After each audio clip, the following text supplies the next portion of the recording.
தமிழில் வில்லன் நடிகர் அறிமுகமாகி படிப்படியாக வளர்ந்து ஹீரோவாகி பல வெற்றி திரைப்படங்களை கொடுத்து இன்னைக்கு தமிழில் மட்டுமல்ல இந்திய அளவில் ஒரு முக்கியமான குணச்சித்திர நடிகராக வளம் வந்துருக்கக்கூடியவர் தான் நடிகர் சரத்குமார். 70 வயதுக்கு மேலாகியும் கூட இன்னமும் ஃபிட்னஸ் ஃப்ரீக்கா முன்னாள் மிஸ்டர் மெட்ராஸாக வளம் வந்துருக்கக்கூடிய நடிகர் சரத்குமார் அரசியலையுமே தொடர்ந்து ஈடுபட்டு வந்துட்டு இருக்காரு.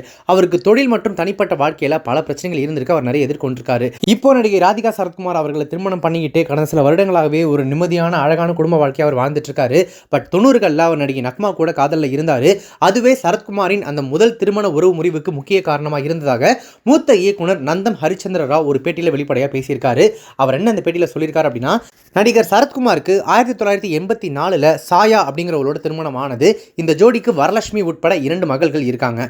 நக்மாவுடனான காதலால தான் சரத்குமாரனுடைய அந்த முதல் திருமண வாழ்க்கை குடும்பத்தில் பிரச்சனை ஏற்பட்டது. இதனை மனைவி சாயா பயங்கரமாக எச்சரிச்சிருக்காங்க, நக்மா கூட பேசாதீங்க பழகாதீங்கன்னு.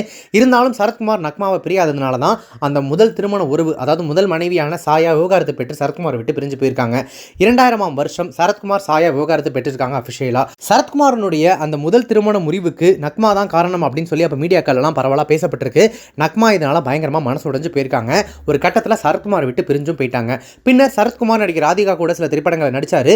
ராதிகாவும் அப்போது விவகாரத்தை பெற்றிருந்தாங்க. ஒரு படத்தில் ராதிகா சரத்குமாருக்கு உதவ இருவருக்கும் இடையே ஒரு நல்ல நெருக்கம் ஏற்பட்டிருக்கு. பின்னர் இந்த நெருக்கம் காதலாக மாறி இருக்கு. 2001 ராதிகாவும் சரத்குமாரும் திருமணம் செஞ்சுக்கிட்டாங்க.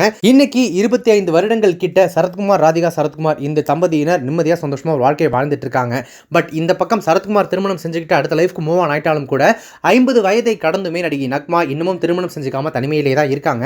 அதற்கு சரத்குமார் உடனான அந்த காதலும் அதனால் ஏற்பட்ட வலியும் இன்னமும் அவங்க மனசில் ஆறாமல் இருக்கிறது தான் ஒரே காரணம் அப்படின்னு சொல்லப்படுது.